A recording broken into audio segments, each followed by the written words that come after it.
নগাঁৱৰ কুজিৰাহত প্ৰীতি খেলত শিক্ষক কৰ্মচাৰী গোট বিজয়ী।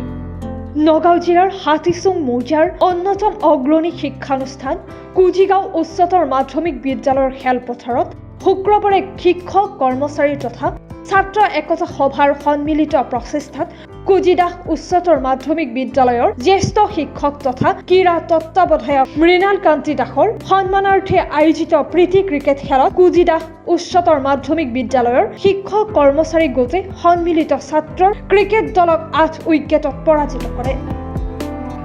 ঐতিহ্যমণ্ডিত বিদ্যালয়খনৰ অধ্যক্ষ ডক্টৰ বিজয়লক্ষ্মী মহন্তই শুভাৰম্ভ কৰা খেলখনত সন্মিলিত ছাত্ৰৰ ক্ৰিকেট দলে পুনতে বেট ধৰি মিঠু বৰাৰ 58 আৰু কমল বৰাৰ 30 ৰানৰ উল্লেখনীয় বৰঙণিৰে 10 অভাৰত 5টা উইকেট হেৰুৱাই 115 ৰান সংগ্ৰহ কৰে।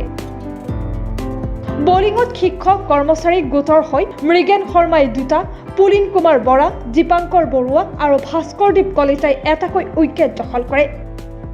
প্ৰত্যুত্তৰত শিক্ষক কৰ্মচাৰী গোটৰ ক্ৰিকেট দলটোৱে বেট ধৰি পুলিন কুমাৰ বৰাৰ অপৰাজিত 46, নীৰৱ দাসৰ 32 আৰু দীপাংকৰ বৰুৱাৰ 28 ৰানৰ উল্লেখনীয় অৱদানৰ 9 অভাৰত 2টা উইকেটৰ বিনিময়তে 116 ৰান সংগ্ৰহেৰে বিজয় লক্ষ্যত উপনীত হয়।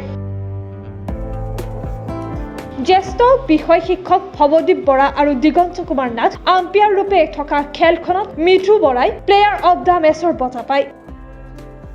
এই খেলখনৰ অন্তত সমাজ সংগঠক তথা কৃতি শিক্ষক বিপুল ৰাজকুমাৰে আঁত ধৰি আগবঢ়াই নিয়া সামৰণি অনুষ্ঠানত জ্যেষ্ঠ শিক্ষক মৃণাল কান্তি দাস, নিকুঞ্জ খুট আৰু দিগন্ত কুমাৰ নাথ আদিয়ে বিভিন্ন বঁটাসমূহ বিতৰণ কৰে।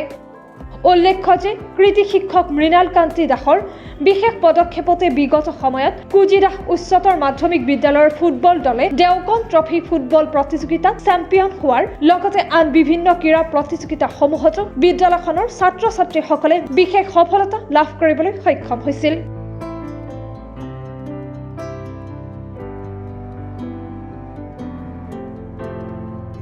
নগাঁৱৰ পৰা শংকুজ্যোতি শইকীয়াৰ সহযোগত দীপশিখা বৰা হাজৰিকাৰ প্ৰতিবেদন, অলিম্পিয়া স্পৰ্টছ।